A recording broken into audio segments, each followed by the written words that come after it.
할렐루야, 성도 여러분 모두 반갑습니다. 9월 7일 목요일 아침 하루를 시작하는 첫 찬송 200장 달고 오묘한 그 말씀 찬송 올려드립니다.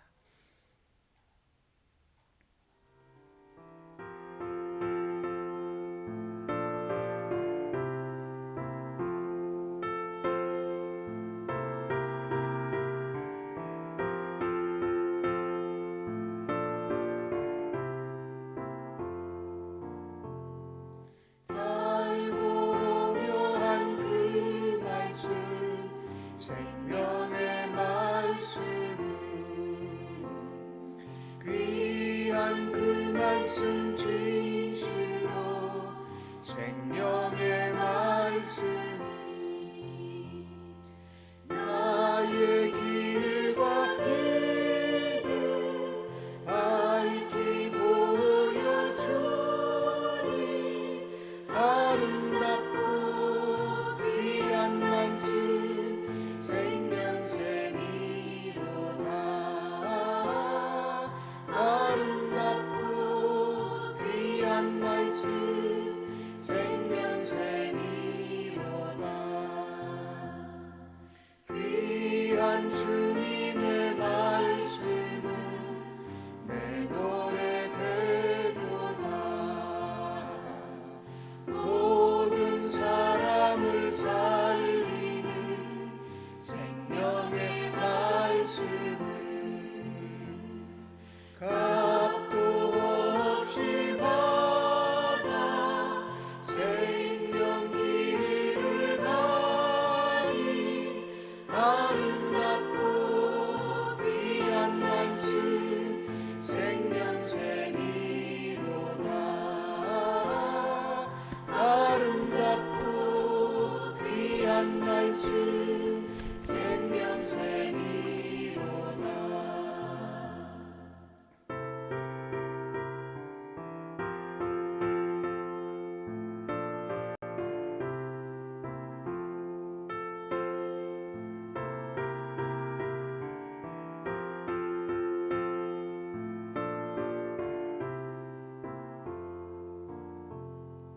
널리 울리어 퍼지는 생명의 말씀은 마음의 용서와 평안을 골고루 주나니 다만 예수 말씀 듣고 복을 받네. 아름답고 귀한 말씀 생명샘이로다. 아름답고 귀한 말씀 생명샘이로다.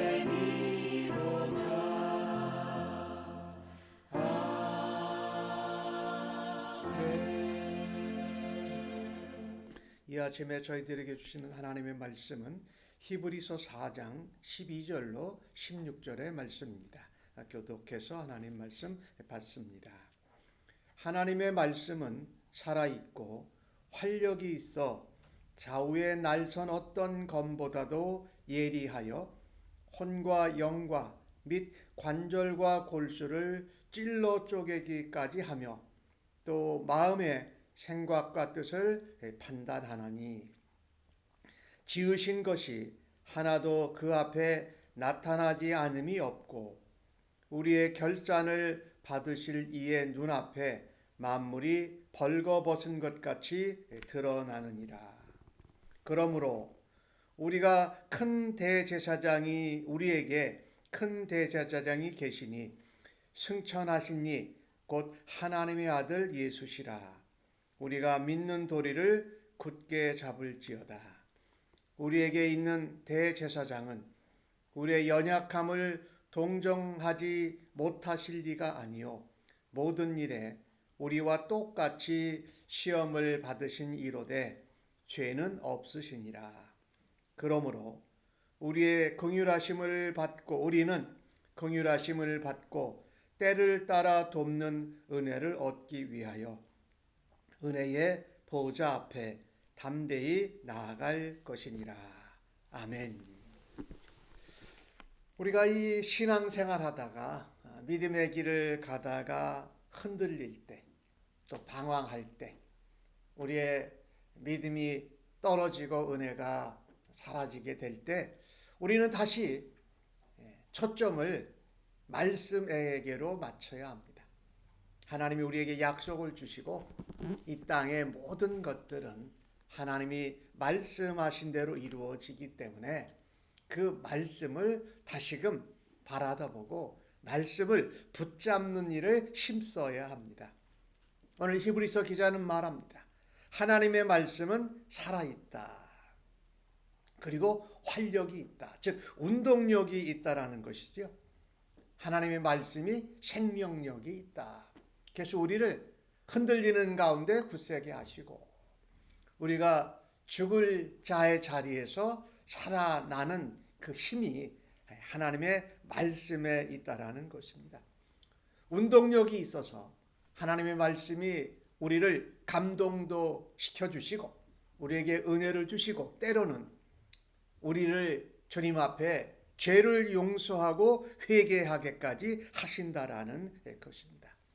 하나님의 말씀이 천지를 창조하는데 쓰여졌고 그 하나님의 말씀은 우리를 살리기도 죽이기도 하지만 하나님의 말씀은 우리를 고치고 변화시키는 일도 하신다라는 것입니다.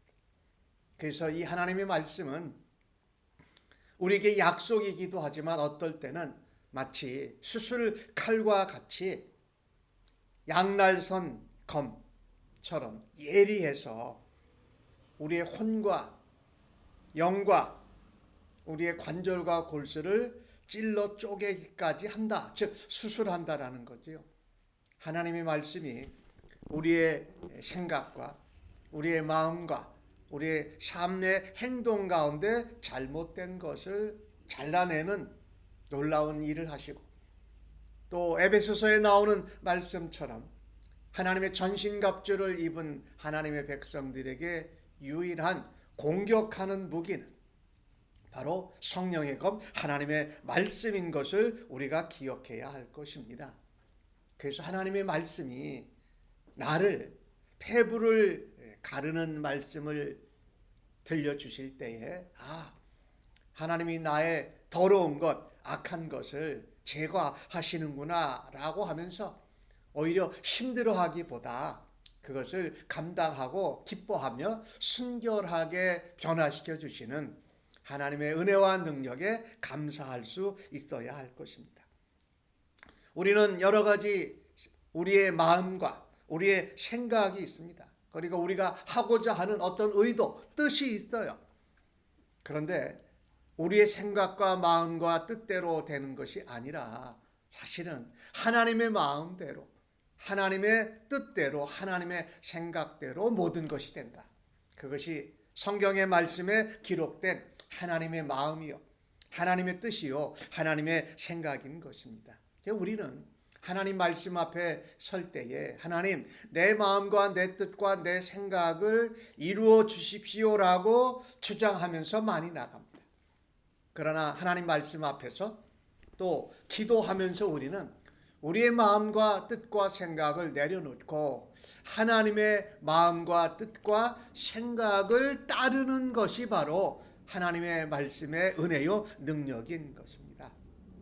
우리는 말씀을 볼 때마다 하나님 내 뜻과 내 마음과 생각과 그것을 이루게 하지 마시고 주의 뜻과 주의 생각과 주의 마음이 이루어지게 하여 주옵소서라고 하면서 우리의 마음과 생각과 뜻을 내려놓는 이 과정이 하나님 말씀 앞에 서는 과정이 되어야 할 것입니다. 하나님의 말씀은 우리의 모든 것들을 발가 벗기십니다. 하나님 앞에 숨길 수 있는 것 어느 것 하나가 없어요. 마지막 주님 다시 오시는 재림의 때에 그 심판 때에 우리는 모두 다 숨길래야 숨길 수 있는 것이 아무것도 없다는 것을 압니다. 그리고 이 땅에서 살아갈 때도 하나님 말씀 앞에, 하나님 얼굴 앞에, 하나님 눈길 앞에서 우리가 진실되고 정직하게 믿음으로 신실하게 살아야 할 것입니다. 왜 그러느냐? 말씀대로 되고 말씀 앞에서 하나님 앞에서 다시 오실 예수님 앞에서 우리가 숨기고 감출 수 있는 것이 아무것도 없다라는 것을 우리가 인정합니다. 그래서 우리의 삶 가운데에도 숨기고 싶은 것, 감추고 싶은 것, 거짓말하고 싶은 것을 오히려 주님 앞에 나가서 솔직하고 진실하게 말씀 앞에서 내려놓는 이 과정을 우리가 하는 삶이 바로 믿음의 생활이요, 거룩하게 구별되는 삶을 살아가는 것입니다.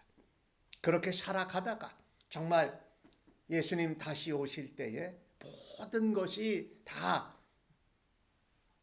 주님 앞에서 벗겨진 것을 기대하면서 그런 자세로 말씀을 붙들고 말씀의 비침을 받고 살아갈 수 있는 우리 모두가 되기를 간절히 바랍니다. 그래서 오늘 히브리서 기자는 이 유대교에서 예수님을 믿고 그리스도인이 되었다가 믿음이 흔들리고 떠나가는 사람들을 향하여서 초점을 하나 이야기합니다. 우리에게는 큰 대제사장은 한 분밖에 없다.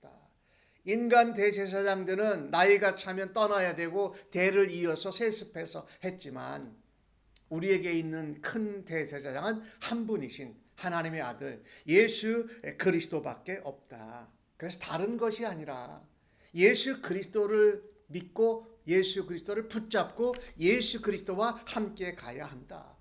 모세라든지 아브라함이든지 어떤 이름 있는 대제사장을 쫓을 것이 아니라 우리의 유일하신 대제사장은 바로 예수 그리스도밖에 없다라는 것입니다. 단번에 그분은 희생 제물이 되어 주셔서 온 인류의 죄와 또 그의 죄에 대한 형벌인 사망의 권세를 물리치시고 부활하신 주님이십니다. 모든 대제사장들은 인간 대제사장들은 죄가 있는 가운데 정결케 하고 그들이 하나님과 하나님의 멀어진 백성들을 화목케 하는 역할을 감당했습니다. 그것은 바로 그들을 중요시 여기라는 것보다는 우리의 큰 대제사장이신 예수님을 붙들라는 말씀이었죠.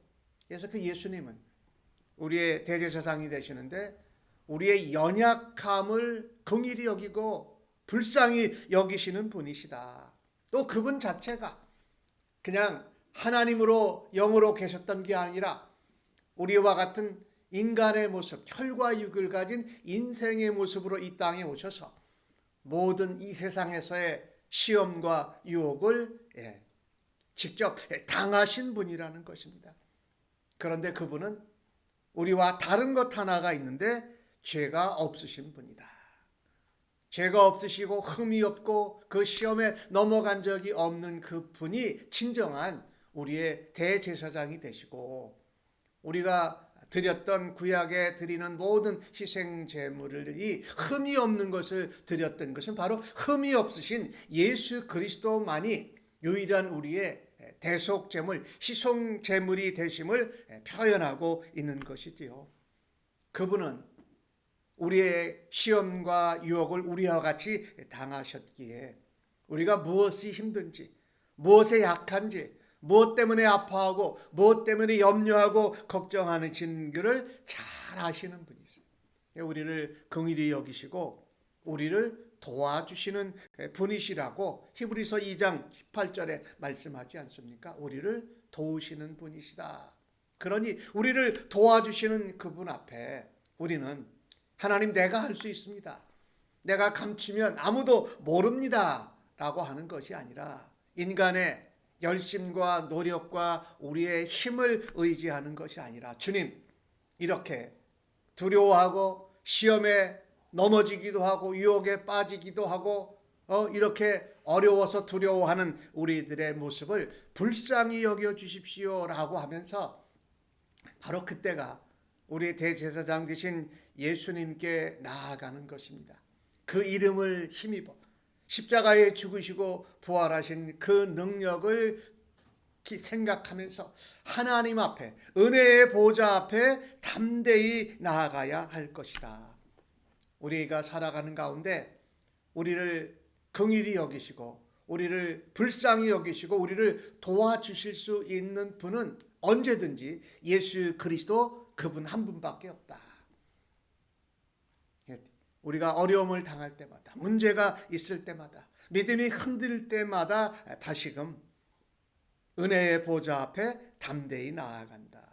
어떠한 상황이 벌어져도, 어떠한 일이 있어도 담대하게, 내가 비록 죄를 범하고 내가 시험에 넘어지고 유혹에 빠졌다 할지라도 다시금 그것을 하나님께 희생제물이 되어주셔서 우리를 화목케 하는 대제사장 되신 예수 그리스도께 나아가야 한다. 이런 면에서 어떤 면 이렇게 표현할 수도 있어요. 우리가 아무리 잘못을 했더라도, 아무리 힘이 없더라도, 아무리 우리가 악하다 할지라도 그 순간에도 우리를 긍휼히 여기시고 우리를 용서해 주시고 우리를 불쌍히 여기시는 주님 앞에 담대하게, 어떻게 말하면 뻔뻔하게라도 주님 앞에 나아가서 은혜의 보좌 앞에 나아가서 긍휼하심을 입고 주님이 도와주시는 것을 힘입고 주님 우리를 불쌍히 여기시고 위로하고 격려하시는 것으로 다시금 일어설 수 있기를 간절히 바랍니다. 즉